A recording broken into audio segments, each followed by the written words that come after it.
ஆசிரியர் தேர்வு வாரியம் ஏற்கனவே செட் எக்ஸாமினேஷனை குறிப்பிட்ட குறைந்த நாட்கள்லேயே நாங்கள் அதை நடத்தி முடிப்போம் அப்படிங்கிறத குயிக்காக சொல்லியிருந்தாங்க.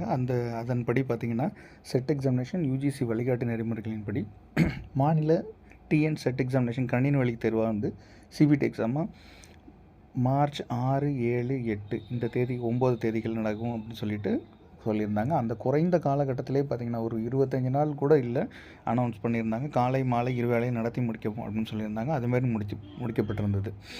அதுமாதிரி பார்த்திங்கன்னா குயிக்காக அந்த தேர்வுக்கான உரிய உத்தேச விடை குறிப்புகள் அப்படிங்கிறதையும் உடனே நாங்கள் சொல்கிறோம். எக்ஸாம் முடிஞ்சு 3 நாள்லேயே டென்டேட்டிவ் ஆன்சர் கீ வந்து நீங்கள் செக் பண்ணிக்கலாம் அப்படிங்கிறத சொல்லியிருந்தாங்க. ஸோ இது மூலமாக பார்த்திங்கன்னா டிஆர்பி வந்து ரொம்ப குயிக்காக டிஎன் செட் எக்ஸாமினேஷன் நடத்துது. இதுக்கு 2 விஷயம் இருக்குது. ஒன்று வந்து ஆர்ட்ஸ் டிஆர்பியை ஏற்கனவே டிஎன் செட் எக்ஸாமினேஷனை சொல்லி தான் வந்து ஆர்ட்ஸ் டிஆர்பியை வந்து நிறுத்தி வைக்கப்பட்ட சூழலில் ஒன்று இருந்துச்சு. ரெண்டாவது என்னென்னா வந்து லா காலேஜ் டிஆர்பியும் பார்த்திங்கன்னா ஆர்ட்ஸ் டிஎன் செட் எக்ஸாமினேஷனை மென்ஷன் பண்ணி வச்சுருந்தாங்க.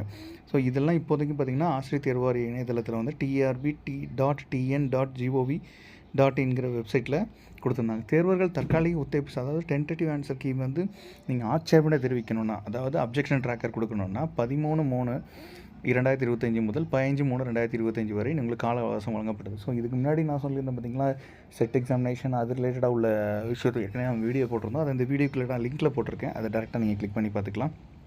அது மட்டும் இல்லாமல் அப்ஜெக்ஷன் ட்ராக்கர், ஸோ இதுக்கும் பார்த்திங்கன்னா உங்களுக்கான தேதின்னு பார்த்திங்கன்னா 13/3 15/3 வரைக்கும் இந்த கால அவகாசம் வழங்கப்பட்டிருந்தது அப்படின்னு சொல்லியிருந்தாங்க. ஸோ அதுக்கான கால அவகாசம் பார்த்திங்கன்னா 15ஆம் தேதி முடிஞ்சிருந்தது அப்படிங்கிறத சொல்லி வச்சுருந்தாங்க. தற்போது வந்து நிறைய தேர்வர்கள் பல்வேறு கோரிக்கைகள் பெறப்பட்டன அப்படின்றாங்க. நிறைய ரெக்வஸ்ட் கொடுத்துருக்காங்க. அதில் ஆசிரியர் தேர்வரையும் அக்கோரிக்கையெல்லாம் பரிசீலித்து உத்தேச விடைக்குறிப்புகள், அதாவது டென்டேட்டிவ் ஆன்சர் கீ மீதான இணையவழி ஆட்சேபனை செய்ய கால நீட்டிப்பை வழங்க முடிவு செய்து கால நீட்டிப்பு வழங்கப்படுகிறது அப்படிங்கிறத சொல்லி, அது எந்த தேதி எவ்வளோ நாள் அப்படிங்கிறத வந்து சொல்லலை.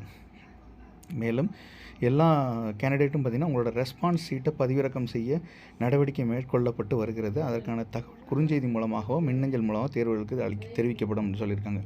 இப்போ நீங்கள் ஆன்சர் கீ அதில் கிளிக் பண்ணிங்கன்னா அதுக்கு என்ன ஆன்சர் கீங்கிறது தான் இருக்கே தவிர அதுக்கான ரெஸ்பான்ஸ் ஷீட்டை உங்களால் டவுன்லோட் பண்ண முடியல அப்படிங்கிறத நிறைய பேர் சொல்லிட்டு இருந்ததுனால அதுக்கான விஷயத்தை இப்போ சொல்லியிருக்காங்க. ஏற்கனவே வந்து அதில் நிறைய கேள்வித்தாள் குளறுபடியாக இருக்கட்டும், இல்லை வந்து நிறைய இடத்துல வந்து ஆன்சர் வந்து சிலருக்கு 4மே ஆன்சர் கிடையாது, சிலருக்கு வந்து ஆன்சருக்கான வாய்ப்பு அதில் இல்லை, சில இடத்துல பார்த்திங்கன்னா தப்பான ஆன்சர் வந்து இதில் கொடுத்துருக்காங்க. நிறைய சப்ஜெக்ட் வைஸில் நிறைய விஷயங்கள் சொல்லிக்கிட்டு இருந்தாங்க.